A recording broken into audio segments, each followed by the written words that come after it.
Peace to everybody who was tuned in. If you were deeply in love with someone, how would you treat that person?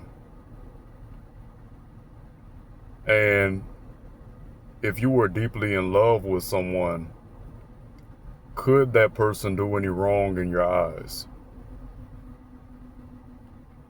And even if that person could do something wrong in your eyes,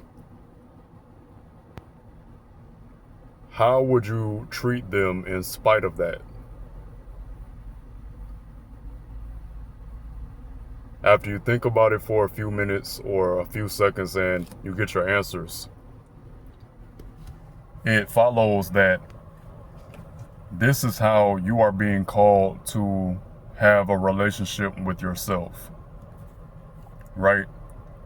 Because in that mental exercise, you were able to see clearly within your inner being what the answers to those questions were. You know how you would treat that person that you're deeply in love with, whether they are aligning with what you feel like is right or whether they fall short of X, Y, and Z.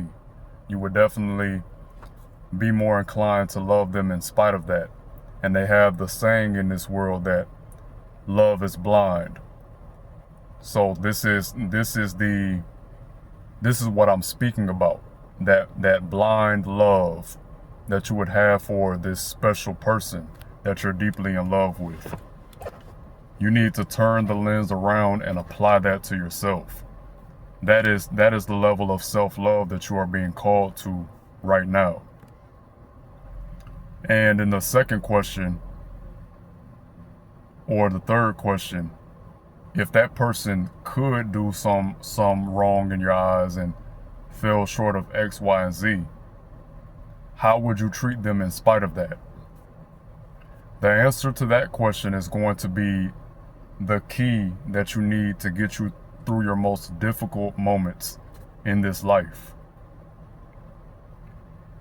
Because how you would treat that hypothetical person in spite of whatever they've done or haven't done, fallen short of, or whatever, that is acceptance. That is you accepting that person in spite of themselves. So that self-acceptance is going to be something that is very important to you whenever that you're experiencing XYZ that isn't particularly fun to deal with, For any one of y'all out there who are feeling like you're in a rut or feeling like you're lonely and no one cares about who you are, what you're growing through and what you're experiencing, that's true. The truth is, everyone is too involved in their own story to care about your problems or your misfortunes or whatever you might be struggling with. But that's fine. That's well as it should be. That's why I'm calling you right now to be the best lover that you could ever be to yourself in this lifetime. So the way that looks is, say for example, if you're experiencing a moment of rage, like a moment of anger about something external, right?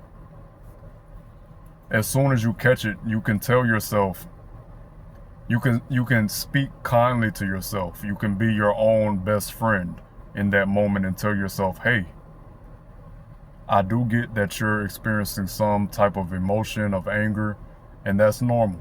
That's well as it should be. Your feelings are valid.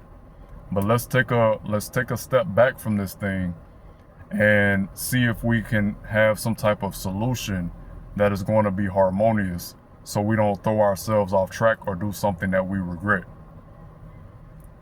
That is just a tiny example of what this self-acceptance would look like.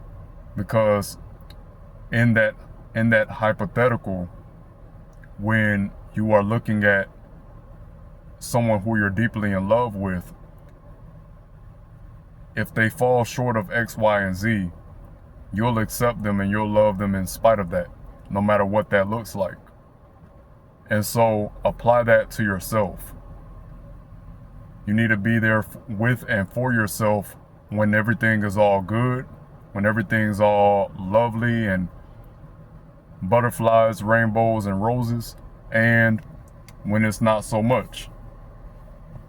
And the more that you allow yourself to be there for yourself, no matter what, the more that divine loving energy and presence remains with you. And so you'll be like a strong tree that might bend when the wind comes, but you'll never break. So y'all stay good, y'all stay empowered, and y'all keep winning and grinning.